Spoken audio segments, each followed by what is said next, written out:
The Thornton Estate, a $500 million anniversary celebration, glowed like a kingdom built on wealth and arrogance. 400 of America's richest elites gathered beneath crystal chandeliers that cost more than most people earned in a lifetime. Chandeliers sparkling, like frozen galaxies suspended above privileged heads, and one black maid who dared to speak. "Ma'am, your champagne is ready."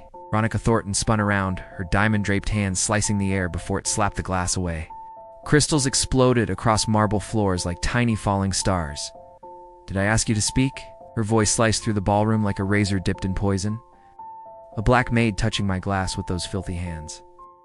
Guests turned to watch with predatory curiosity. Someone snickered. A phone rose to record the humiliation like it was a form of entertainment. "You people shouldn't even breathe the same air as us.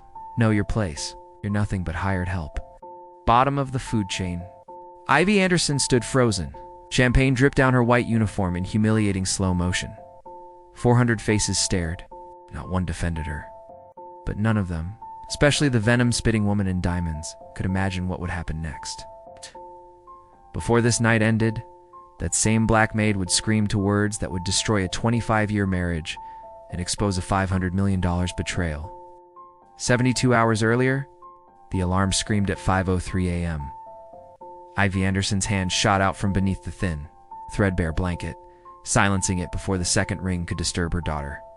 In the narrow bed, pushed against the opposite wall of their cramped one-bedroom apartment, 6-year-old Maya stirred but didn't wake.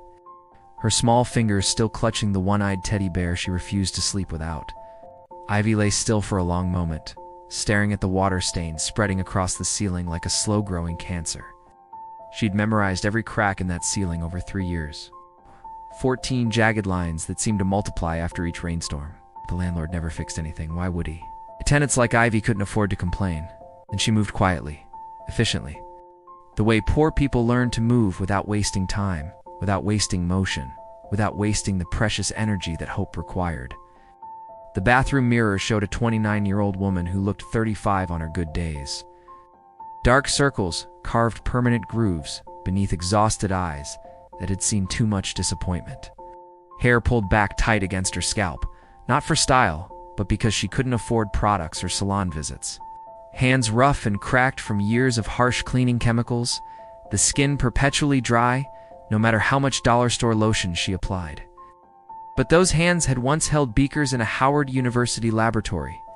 Those tired eyes had once scanned advanced organic chemistry textbooks until 3 a.m., fueled by ambition and cheap coffee. That weary mind had once calculated molecular weights and dreamed of a PhD, a research career, a corner office with Dr. Ivy Anderson etched on the door. Before everything fell apart, she splashed cold water on her face. No time for hot water, and besides, the gas bill was already 3 weeks overdue. She'd learned to ration everything. Every penny stretched until it screamed. Every drop of water measured, every ounce of hope carefully preserved for Maya's sake. In the kitchen, if you could call a hot plate, a mini fridge older than Maya, and 2 feet of cracked Formica countertop a kitchen Ivy, prepared her daughter's lunch with practiced efficiency. Peanut butter sandwich cut diagonal, because Maya insisted triangles tasted better than rectangles. Apple slices arranged into a smiley face.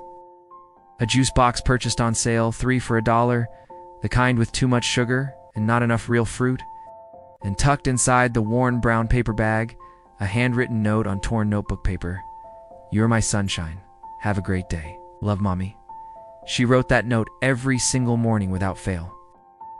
Even when the electricity got cut off for 3 days last February, and they ate cold cereal by candlelight. Even when dinner was saltine crackers and tap water because payday was still 4 days away.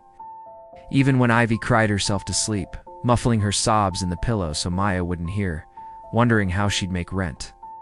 Wondering if tomorrow would finally be the day everything collapsed completely. Maya would never know how close they lived to the edge. That was Ivy's job, her sacred responsibility to stand between her daughter and the abyss. To absorb every blow so Maya could keep believing the world was safe and good and full of possibility. "Mommy." Ivy turned. Maya stood in the bedroom doorway. Teddy bear Mr. Buttons, named for the button eyes that had both fallen off and been replaced with mismatched ones. Ivy found in a thrift store sewing kit, clutched against her thin chest. Her pink pajamas were 2 sizes too small, the fabric straining at every seam, the cuffs riding up past her ankles. "Hey, baby girl," Ivy softened her voice, pushing exhaustion aside. "Go back to sleep. It's still early. Are you going to work again?" "Yeah, sweetheart. Mrs. Patterson will take you to school today, remember?" Maya patted across the cold linoleum floor. They couldn't afford rugs, couldn't afford heating the apartment above 60, and wrapped her small arms around Ivy's waist. She pressed her warm cheek against her mother's stomach and squeezed tight. "Mommy, when can we have pancakes at a restaurant? Like the kids on TV?" The question hit Ivy like a physical blow to the chest. Such a simple thing. Pancakes at a restaurant? Something millions of children took completely for granted. Something Maya had never experienced in her entire 6 years of life, because Ivy couldn't afford the $15 it would cost. Couldn't justify spending money on restaurant food when that $15 could buy groceries for 3 days. Ivy knelt down slowly, her knees protesting, bringing herself eye level with her daughter. She cupped Maya's perfect little face in her rough, work-damaged hands and looked into those trusting brown eyes. "Soon, baby. Real soon. Mommy's working hard, and we're getting there, I promise. Pinky promise." Ivy linked her pinky finger with Maya's tiny one. "Pinky promise." Maya smiled. That pure, radiant, innocent smile that could light up the darkest room. The smile that made every exhausting double shift and every skipped meal and every sleepless night worth enduring. "Okay, Mommy, I believe you. I believe you." 3 words heavier than any burden Ivy had ever carried in her life. The bus to Divine Occasions Catering took 47 minutes each way. An hour and a half of Ivy's day spent in transit. Time she couldn't bill. Time stolen from sleep and Maya. But Ivy used every second productively. She scrolled through chemistry formulas on her cracked phone screen. The glass spider web from a fall she couldn't afford to repair. Organic compounds, molecular structures, pharmaceutical interactions. The periodic table she'd memorized at 17, back when the future still seemed full of infinite possibility. Back when she'd believed hard work and intelligence guaranteed success. Knowledge she'd paid $80,000 to acquire through student loans, she would never finish repaying. Knowledge now seemingly useless, buried beneath debt that accumulated interest faster than she could chip away at the principal. 2 years into her master's program at Howard University, 2 years of perfect grades, glowing professor recommendations, and a promising research trajectory, the phone call came. The call that shattered everything. Her father, James Anderson, the man who had worked brutal double shifts at a manufacturing plant for 26 years to fund her education. The man who had never missed a single tuition payment despite never taking a vacation. The man who told her every day that she was destined for greatness was dead. Just like that. A life built on sacrifice snuffed out by an industrial accident, a machine malfunction. Safety protocols ignored by a company that valued profit over human lives. No compensation offered because corporate lawyers found a technicality. No life insurance because her father had canceled the policy 2 years earlier to help pay for her textbooks.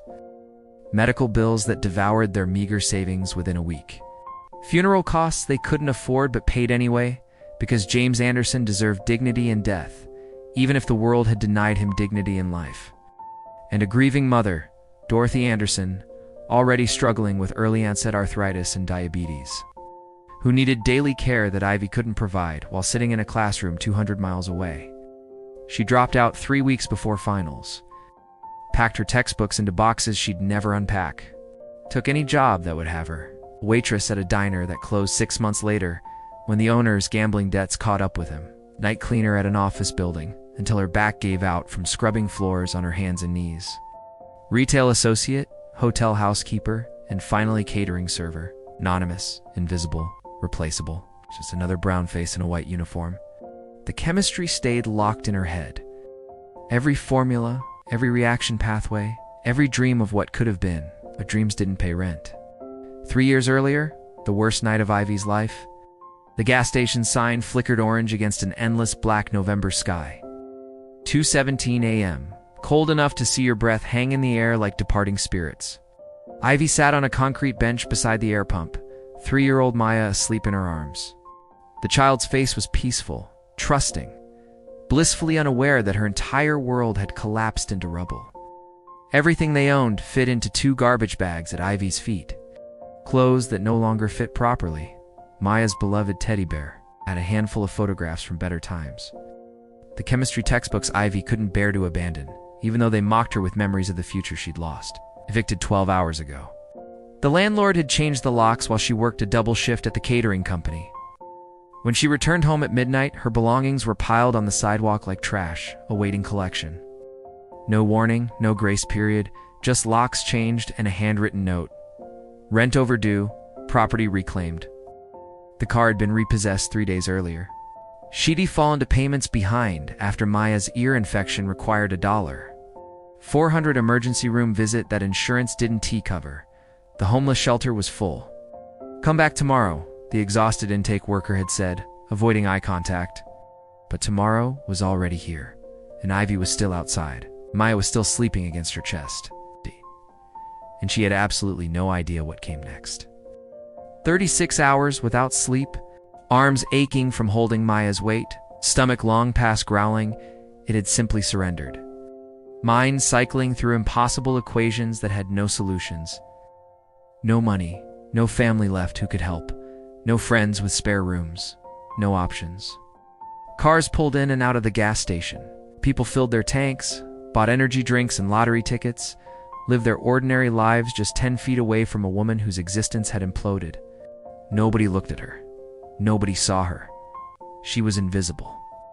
In America, poverty wore an invisibility cloak, especially poverty wrapped in dark skin and holding a sleeping child. Then a white Mercedes pulled into the station, and everything changed. Saturday, the day of the anniversary party. The catering van wound through Connecticut countryside for 2 hours before reaching the gates. 2 hours of watching the landscape transform from ordinary suburbs to wealthy enclaves to something that looked like another country entirely. Stone walls lined every property. Ancient oak trees shaded private roads.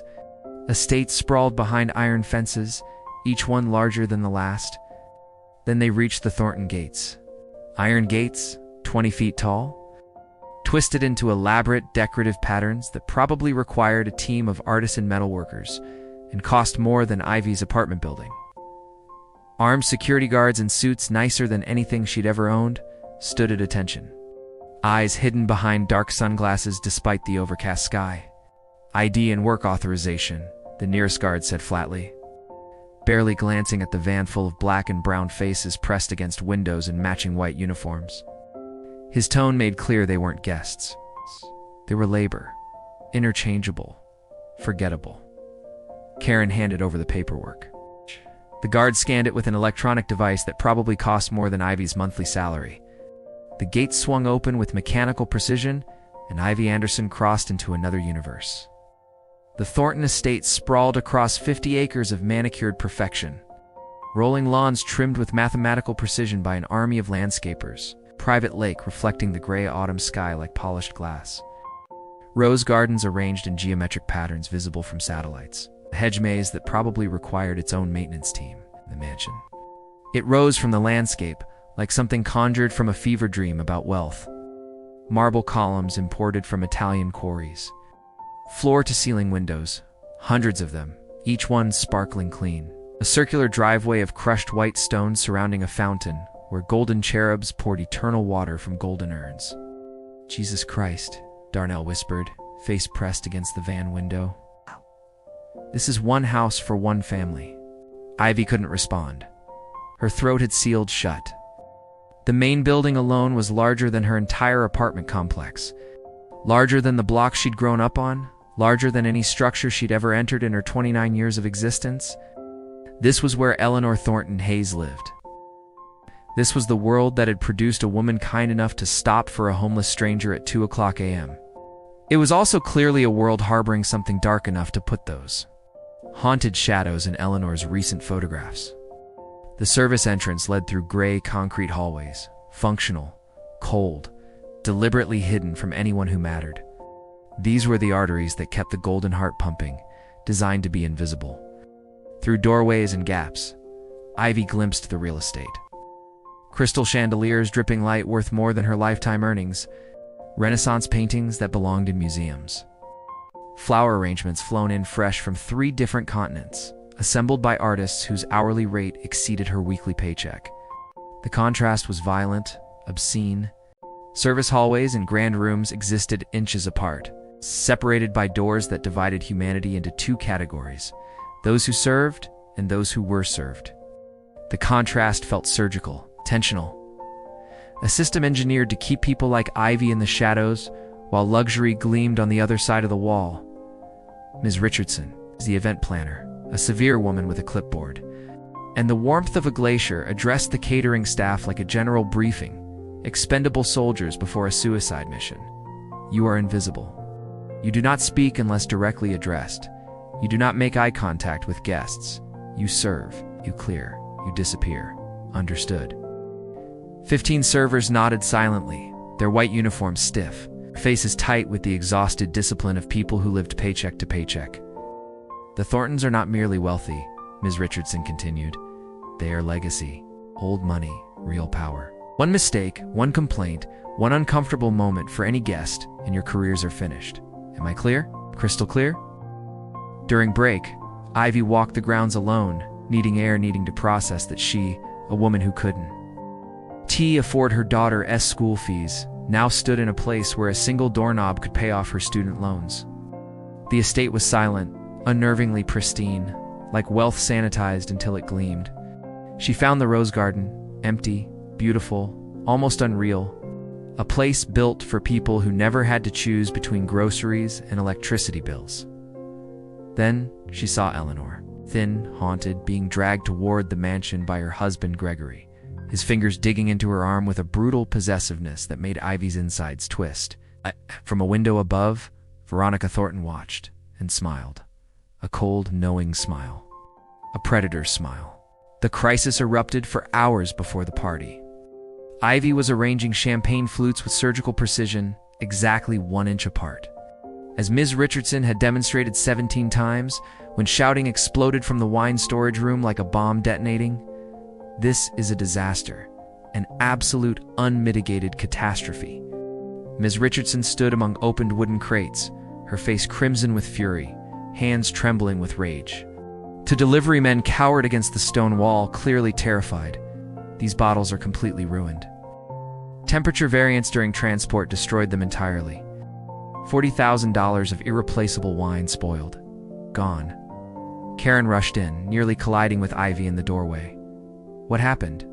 6 cases of 1998 Chateau Margaux, stored at improper temperature during the 3-hour drive from the climate-controlled warehouse. The Thorntons specifically requested this vintage for the anniversary toast. It's irreplaceable on this timeline. The party is in 4 hours. Ivy moved closer without conscious thought. Her mind clicked into focus like a long dormant machine powering up. She scanned the bottles, the color visible through dark glass, sediment patterns, cork positions. Something didn't add up. She'd studied this phenomenon extensively. In another lifetime, when she still had a future worth planning, wine oxidation chemistry, temperature effects on tannin polymerization, molecular signatures distinguishing genuine spoilage from temporary stress, all of it resurfaced with terrifying clarity. Ma'am? Ms. Richardson spun around, eyes blazing with fury. Did a server just speak to me unbidden? The wine isn't spoiled, ma'am?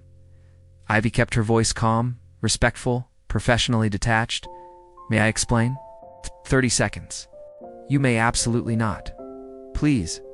If I'm wrong, fire me. If I'm right, you save $40,000. Something in Ivy's certainty, or perhaps her desperation, made Ms. Richardson pause mid-dismissal. 30 seconds, not one more. Ivy pointed to the first group of bottles. The temperature fluctuation during transport stressed the wine significantly. Yes, but stress isn't spoilage. They're completely different chemical processes. See the sediment pattern in these bottles? Settled evenly at the bottom in a classic crescent formation. It indicates the tannin structure destabilized temporarily, but is since restabilized. So master sommeliers actually do this deliberately. They call it controlled stress microdecanting. It can enhance certain flavor profiles. She moved to another cluster. These 6 cases are not only viable, they're potentially superior. The stress accelerated beneficial polymerization. Then she indicated the remaining crates. But these 4 cases, see how the sediment is distributed unevenly, almost granular? And the slight cloudiness near the cork? Is that milky quality? That's actual oxidation? The corks were compromised during transport, line fractures from the temperature swing. These bottles should absolutely be discarded. Silence thickened the air. Every person stared at the black woman in the catering uniform who had just delivered a master level analysis with the confidence of a seasoned chemist. Ms. Richardson's eyes narrowed. And you know all this how exactly? I studied organic chemistry at Howard University. 2 years of my master's program before circumstances forced me to withdraw. Wine chemistry was my faculty advisor's specialty, Dr. Patricia Coleman. She consulted for Napa Valley Vineyards. I assisted with her research. A catering server with a master's degree in chemistry? I have 2 years of a master's degree, ma'am. Life doesn't follow the plans we write for it. They tested her theory. The 4 she flagged had indeed turned subtle enough for amateurs to miss, but unmistakable to trained senses. She's entirely correct, the sommelier confirmed, impressed despite himself. The first group is superior to specifications. Second is definitely compromised. Ms. Richardson stared at Ivy for a long, uncomfortable moment. Something shifted behind her eyes. Not softness, but a recalibration of everything she had assumed. You just saved this event $30,000, she said finally. And quite possibly saved my reputation as well. Ms. Richardson. His voice had softened by a single grain of humanity, barely but enough for Ivy to recognize the magnitude of what she had done. Ivy simply nodded. Just doing my job, ma'am. Then she returned to her line of champagne flutes. The invisible worker suddenly illuminated under a spotlight she never asked for. The air around her shifted the way a room changes when a secret is accidentally revealed. She felt eyes on her back, admiring, curious, and some resentful. Being invisible had been safer. Being seen was dangerous. 20 minutes later, a new voice cut gently through the kitchen noise. Sawyer, the chemistry expert who saved my wine. Ivy turned, and for a moment, she forgot how to breathe. William Thornton, Thread the Patriarch, the Titan, the architect of an empire, stood framed in the kitchen doorway. 68 years old, silver hair combed back with effortless power, wearing a charcoal suit that radiated generational distance from people like her. The kind of suit that cost the average person's monthly salary. But his eyes, she hadn't expected those. Warm, human, curious, not condescending. Yes, sir, Ivy said, steady. Ivy Anderson, heard you attended Howard, he continued. Masters in organic chemistry. That's an institution, not a footnote. 2 years, sir, before I had to leave. Why? No softening, no polite sidestep, scalpel slicing straight into truth. Ivy inhaled slowly. My father died. Factory accident. Faulty machine. No compensation. My mother needed care. William didn't respond immediately. His jaw tightened just once. When he spoke, his voice had dropped into something heavy and sincere. I'm sorry for your loss. It wasn't rich people sympathy hollow, performative. No. It was a man speaking from a scar he recognized. He stepped closer. Everyone assumes I was born into all this, he murmured, sweeping his hand toward the gleaming marble, the gilded wealth, the curated luxury. But I grew up in a trailer park in McDowell County, West Virginia. Poorest county in the state. Ivy blinked. She hadn't expected that. My father died of black lung. My mother scrubbed houses until her hands bled. People see the money now, the power, and forget the dirt I clawed through to get here. Ivy remained silent. She'd learned rich people didn't like being interrupted, especially when confessing. His gaze sharpened into something razor precise. I'm telling you this, he said, because I can read people. It's kept me alive in business for 40 years, and what I see in you. He leaned in. Integrity. Real integrity. The kind you can't buy, fake, or polish for show. Hold on to it, especially here. Before Ivy could process any of it, Karen practically flew into the kitchen, eyes wide, buzzing with energy. Anderson. Ivy froze. Good news or bad? Karen laughed. Girl, this is life-altering. The Thorntons want you on their permanent catering roster. Ivy's heart slammed against her ribs. 40 hours a week, $22 an hour, guaranteed. She felt dizzy. Rent covered, bills handled. A tiny piece of freedom, a miracle disguised as employment. Tears blurred her vision. "Thank you," she whispered. "Don't thank me," Karen said softly. "You earned every penny." The call that broke her heart open. During her break, Ivy slipped into the service corridor and dialed Mrs. Patterson. "Maya's awake," the older woman said. "Hold on." A few seconds later, Mommy. Her daughter's voice pure sunshine through static. They talked. Mac and cheese, cartoons, drawings. Then Ivy inhaled shakily. "Baby, Mommy has big news." Silence on the line. A small, hopeful breath. Does that mean pancakes? Ivy choked on a laugh and a sob at the same time. "Yes, baby girl, real pancakes, with syrup and whipped cream?" Soon, Maya squealed so loudly Ivy had to hold the phone away. "I love you, Mommy. I love you more than all the stars," Ivy whispered. "More than all the pancakes in the world." But Ivy didn't notice the figure at the dim hallway's end, Lydia. Cold eyes, listening. And Lydia worked for Veronica. 8 p.m. the party begins. 400 elites flooded the mansion like jewels poured onto marble, flashy, polished, impossibly expensive. Politicians, CEOs, royalty, and everything but title. Ivy slipped through them with her tray, perfectly invisible, just as Ms. Richardson demanded. But tonight had a strange pulse under the chandeliers. An electric hum.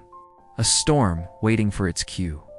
William shook hands with mechanical charm, but something in his expression flickered unease, impatience, dread. Veronica, meanwhile, radiated manic perfection. Her smiles were sharp enough to cut glass.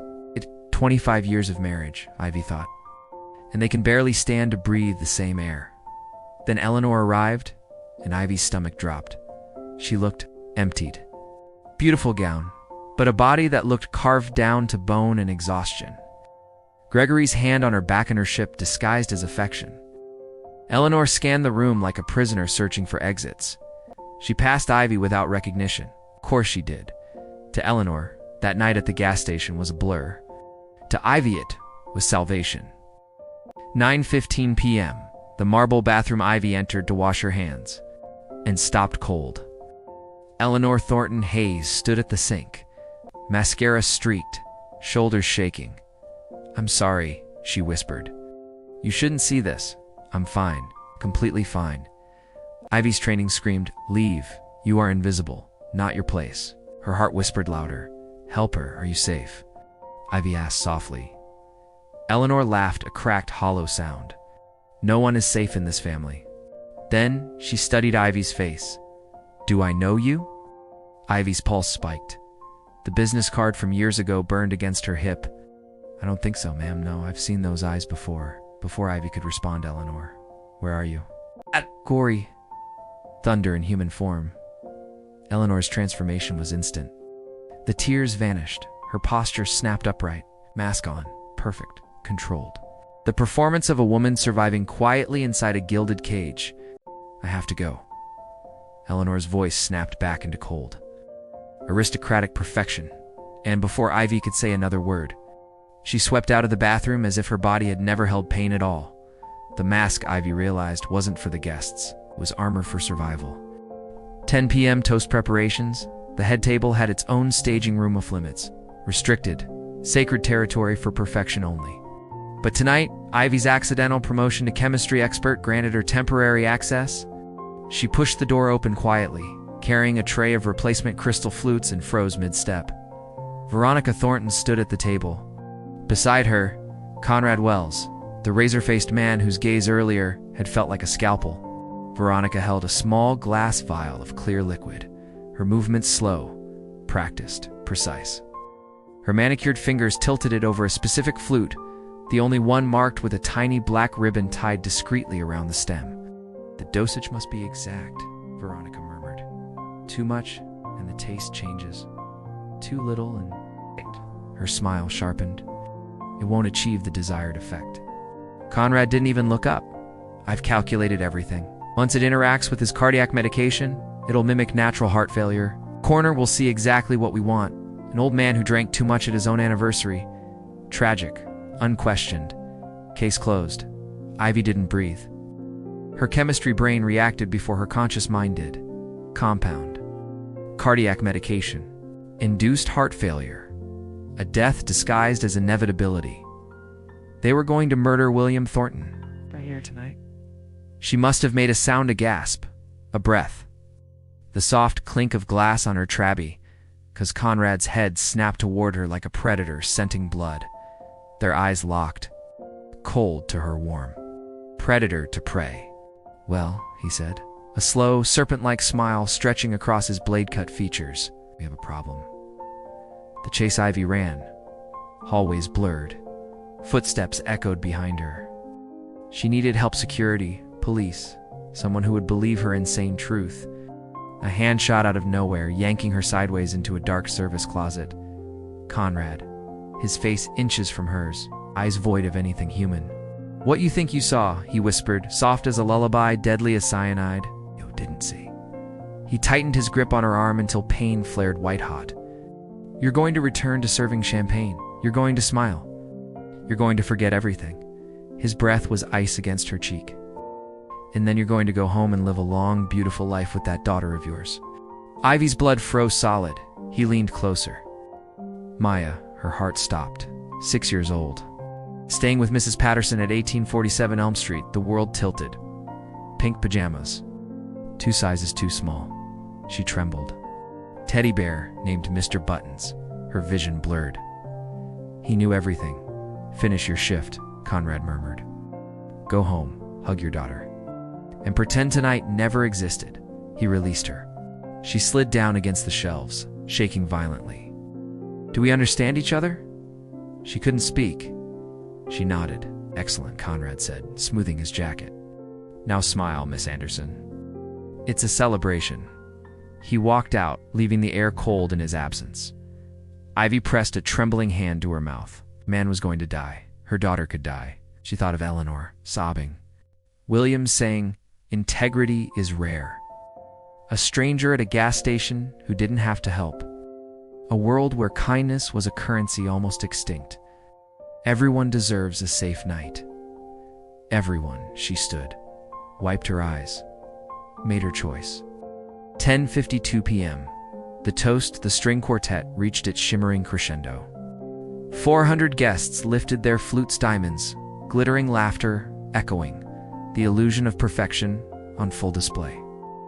Ivy stood at the back of the room, hands trembling, breath broken in her chest. The black-ribboned glass was in William Thornton's hand. 15 seconds. She scanned the crowd, Conrad near the exit, watching her. His eyes said one thing: "Choose wrong and Maya dies." 10 seconds, Maya. "Mr. Buttons? Pink pajamas too small." 5 seconds. Integrity. The last thing William trusted her with. William lifted the glass. "Ladies and gentlemen, 25 years ago, don't drink IT." The scream ripped through Ivy's throat like a blade breaking free. Gasps exploded through the ballroom. Ivy shoved through bodies, knocking elbows, spilling champagne, shattering the illusion of rich people calm. "Don't drink Ititha. Champagne is poisoned."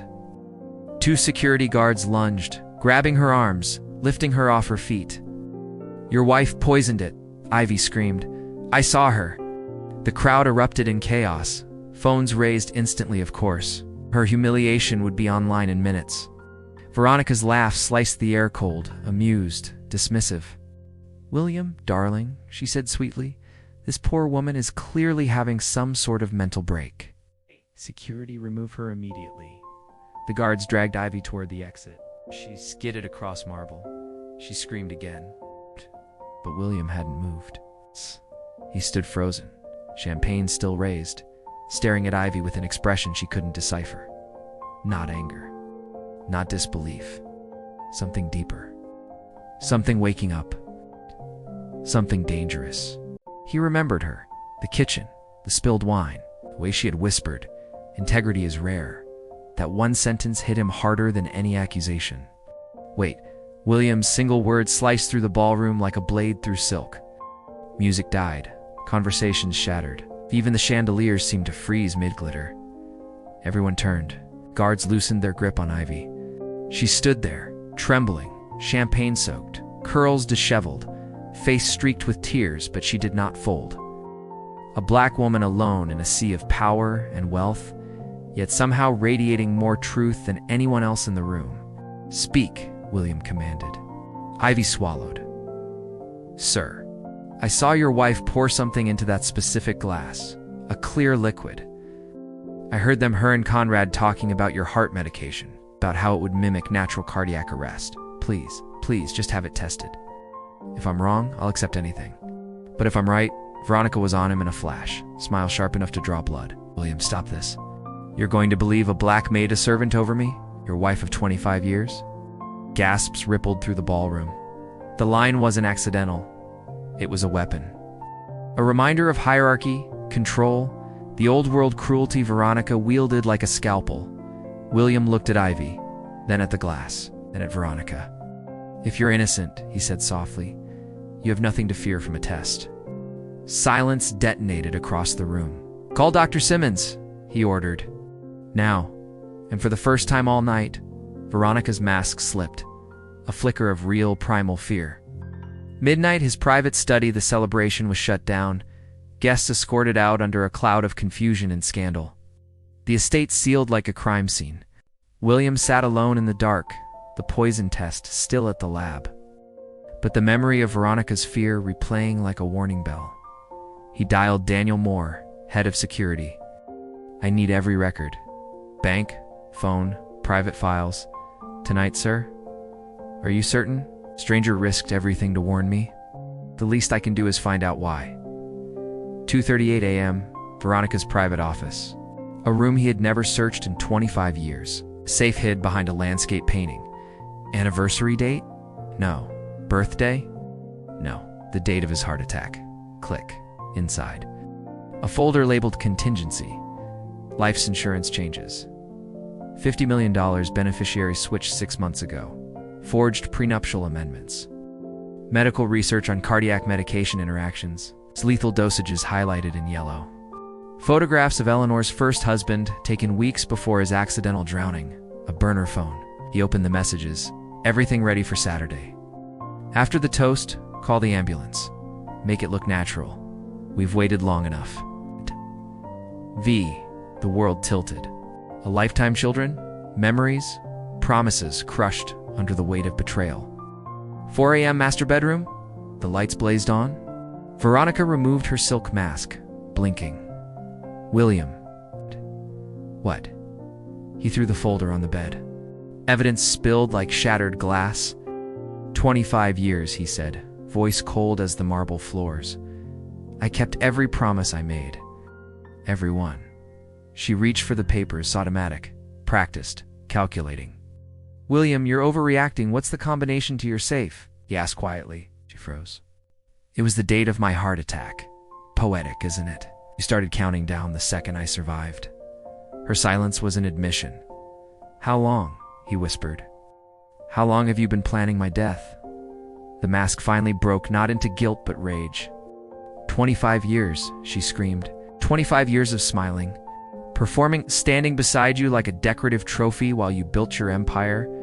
You had everything. I had nothing. You were going to murder me. My solution, she hissed, was freedom. The life I earned. He stared at her, this stranger he had loved. "The police," he said quietly, "are already on their way." Veronica went pale, the truth hitting her like a bullet. "You're serious." "I've never been more serious."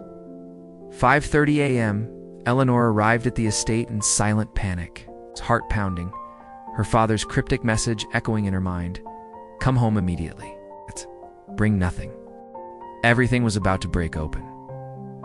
Everything. Trust no one. Eleanor repeated the words in her head as she hurried through the corridor, the mansion eerily quiet after a night that had detonated like a bomb. She found her father in his study, the room lit only by the faint gray wash of early dawn. The contingency folder lay open across his desk, like the autopsy of her entire life. "Father," her voice cracked. "What's happening?" "There are police cars outside. Sit down, Eleanor." He pushed the papers toward her. She began reading. Each page snapped another thread in her understanding of the world. Forged documents, burner phones, research printouts. Her face shifted confusion, disbelief, horror until one photograph froze her completely. Richard, smiling, alive. 3 weeks before he drowned. My Richard. Her fingers shook as they touched his image. She killed him. I can't prove it yet, William said, voice hollow. But look at the timeline. And look what happened after his death. Eleanor's breathing turned shallow. Veronica introduced me to Gregory 3 months after Richard died. She said he'd be good for me, help me heal. Her voice wavered. Gregory is her nephew. Her eyes widened as the truth unfurled like a trap snapping shut. The marriage, William said, was arranged. To control you, to secure your shares, to keep you isolated, dependent. Eleanor's face collapsed. I suspected something was wrong years ago, she whispered. But Gregory told me I was paranoid. Veronica said I needed psychiatric help. They made me think. She swallowed hard. They made me think I was losing my mind. They gaslit you, William said, his voice breaking. Both of them. For 3 years, Eleanor sobbed, raw, wounded sound that filled the study. William Rose circled the desk and pulled her into his arms. A real embrace, the kind they hadn't shared in years. I should have protected you, he murmured into her hair. I'm so sorry. How could you have known? She whispered. She fooled everyone. Not everyone. William pulled back, meeting her tear-filled eyes. A catering server saw through her in one night. 6 a.m. Justice arrives. Police cruisers lit the driveway in red and blue. William orchestrated every detail with military precision. Key witnesses were invited back. Journalists notified. This betrayal would not rot in shadows. It would be exposed under a spotlight. Veronica Thornton, wrapped in a wrinkled designer robe, was escorted through the marble foyer in handcuffs. Her face was bare, no makeup, no mask, no performance left to give. Cameras flashed like lightning. Mrs. Thornton, did you attempt to poison your husband? Mrs. Thornton, how do you respond to the charges? She said nothing. And silence was the loudest confession she'd ever made. Conrad was arrested 90 minutes later. Gregory folded within an hour. The champagne tested positive for a lethal pharmaceutical cocktail. Had William taken a sip, he'd have died before anyone reached for applause. 10 a.m., the service hallway. Ivy sat alone on a plastic crate, still in her stained uniform, her hands wrapped around cold coffee, exhausted, shaking, braver than anyone had realized. William approached softly. Then unbelievably he knelt. Miss Anderson, sir, please. You don't have to. You saved my life. His voice cracked. You had everything to lose. Conrad threatened Maya, didn't he? Tears filled Ivy's eyes. Yes, but I couldn't let it happen. I couldn't live with myself if I stayed silent.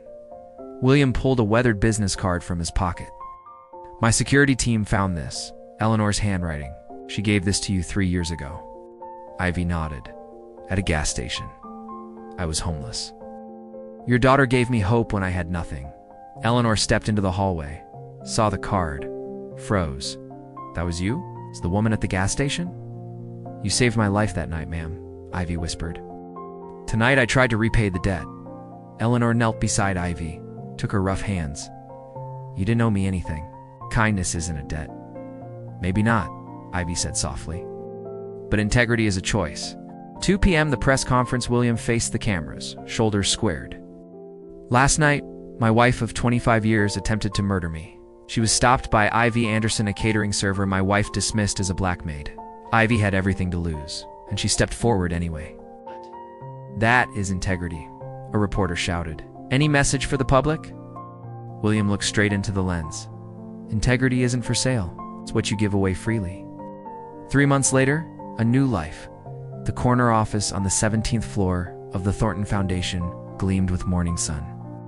Ivy stood at the window, coffee in hand, the city stretching beneath her, director of the Second Chance Initiative. Her master's degree in chemistry from Howard, finally completed, hung framed behind her. Her salary was real, her office was real, but the silver-framed business card, everyone deserves a safe night, meant to everything. The initiative was already changing lives. Single parents, survivors, students who'd been knocked off their paths. Over 900 enrolled in 2 months. Ivy didn't hide behind her title. She met with people, shared her story, told the truth about pain and survival. "How did you keep going?" they asked. "One day at a time, one promise to my daughter at a time, and sometimes stranger's kindness at a time." Veronica lost everything. Gregory imprisoned. Conrad gone. The empire rebuilt, this time with purpose. Eleanor healed. She smiled again. The door burst open, Mommy.